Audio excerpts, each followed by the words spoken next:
Hello, welcome to Lattenda Colombian Coffee. I'm Maria and I'm with Pipe, and today we're going to talk about methods of preparation methods.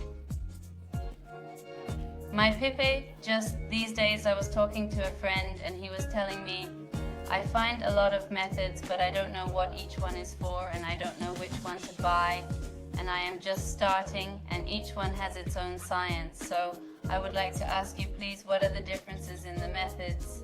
There is a better one, there is a worse one. They are all wonderful, but what is the influence? If it depends on the coffee you want, or how is the matter better said?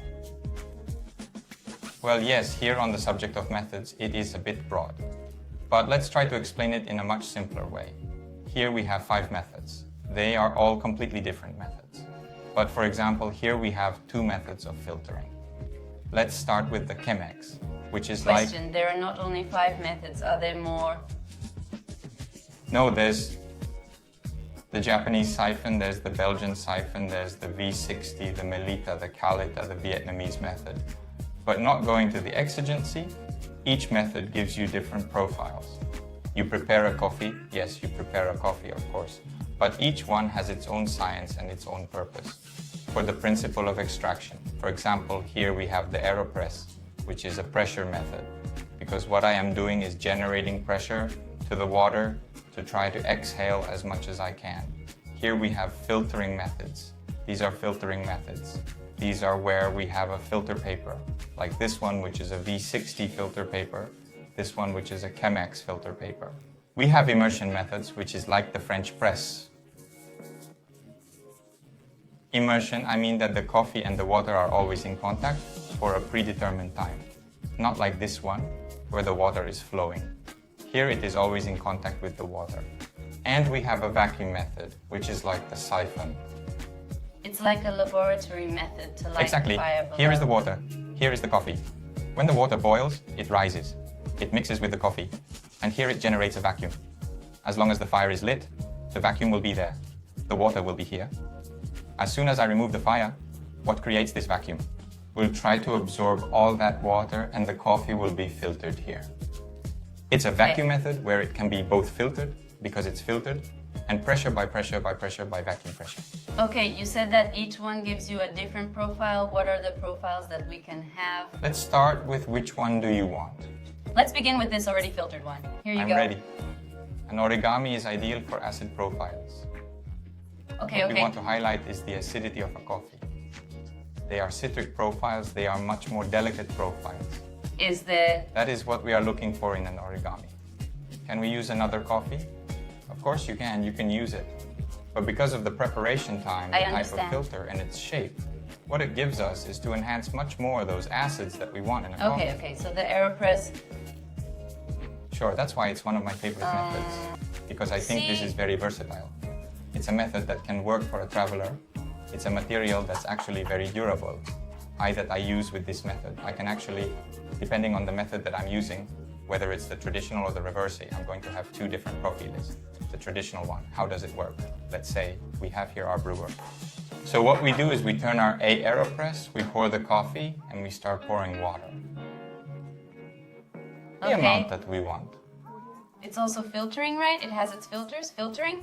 But by pressure, we put the plunger, and what we do is generate pressure. And we release pressure downwards. It's a method that takes about 2.5 minutes to extract. And what profile does that give us? It's very similar to origami or V60, but we try to extract a little more sweetness. We bring out citrus tartness, but it works very well for sweetness. It gives us a very similar body, which is the mouthfeel, the density to V60. But what if we do the traditional method? Here it works like a French press. What we do is we put our Aeropress up, pour in the coffee, pour in the water, and leave it there to infuse for about 2 minutes. Let the coffee and the water infuse. How versatile that is, I can do it on both Exactly, sides. That sounds very strange. Felipe, please, we are on family time. So, what do we do now? We put the lid on, and immediately what we're going to do is turn around. And what do we do here? We generate pressure. What happened to that time? but you say, it's very similar to the other one. But in the time that we were here in immersion and infusion, what we are doing is extracting more of those oils. So it is going to be a much sweeter drink with a better body, with a better mouthfeel, heavier. Ready? Let's continue with the Chemex. I believe that the Chemex is, after the French press, it's the one that most people know. A Chemex? A Chemex, actually. Oh, I remember a very balanced drink. Very balanced. And that's the purpose of the Chemex. We use a filter paper. It's super big, that's why it comes out there. And it's much denser. It's much denser. So here we have three little tabs. Show people how big it is. So, for example, the filter comes like this. So what we do is we fold it into a funnel shape. We are going to put the three little tabs here in this little nozzle. And here we can prepare our coffee. Okay. What does this one give us? It gives us a very balanced profile. Actually, it's a balance between acidity, sweetness, and bitterness. Because most of the oils, almost all of them, stay in the filter.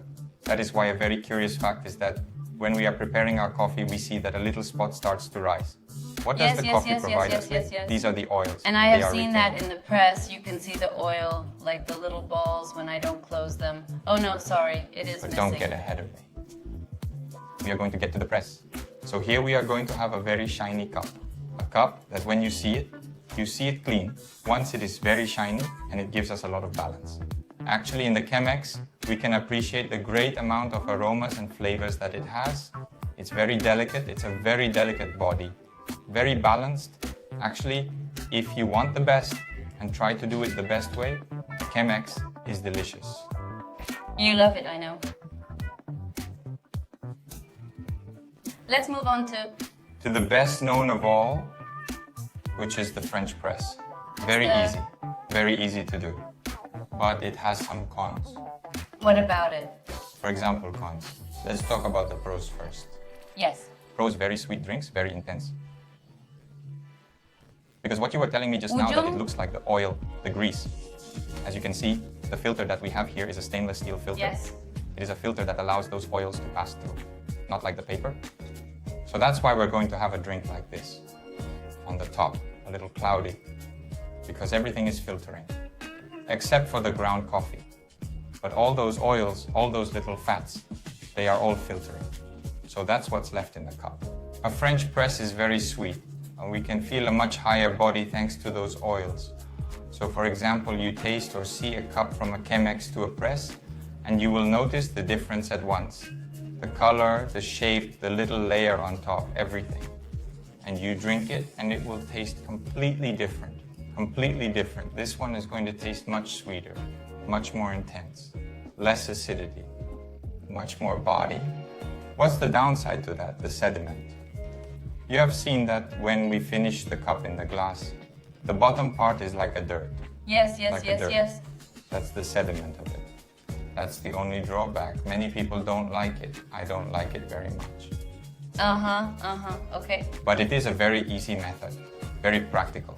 It is a method that takes between 4 to 6 minutes to prepare. You really only need to pour water, coffee, put the lemon down and serve. Okay, it doesn't require easy. much. So let's say that it's very easy. We could start with a little press. We all started. I started in the press. Okay. And I was #1 fan of the until you met the two press. of them. Until I started to know all the others. I got more and more into the coffee world. I started to know the methods the best. And that's why I like the filtering methods more. I understand, and now let's go to the professionals. This beauty, the Japanese Syphon. The Japanese Syphon has 2 methods. Well, 2 principles of extraction, which is the vacuum and filtration, which consists of this ball that we have at the bottom. Here goes the water. The ideal is to add hot water, so that at the time, here below is a wick with fire and then adding hot water. We can do it faster and do not take so long to heat the water. On the top here goes the coffee. Okay, but when the water is hot, we put the top and the water starts to rise. And mix it with the coffee. We leave it for about 2 minutes to infuse. And then what we have here is a vacuum. What we are doing here is a negative pressure. If we remove the fire, all that pressure, it will absorb all the coffee that is here. So it's filtering me because it's going to be filtered here. But I will try to extract as much as I can with the pressure. So we are going to have a sweet beverage with a high body, low acidity, a delicate drink. It's usually a little more full-bodied than any of these extraction methods, but never like in the press. Never. You're never going to get press-like bodies. That's going to beat it. Maybe the coffee in the mouth that you were telling me about. That's the little Italian coffee. We get to the body. Ready. To find out what kind of grind each method needs, see you soon here at Lattenda Specialty Coffee. Bye-bye. Bye-bye.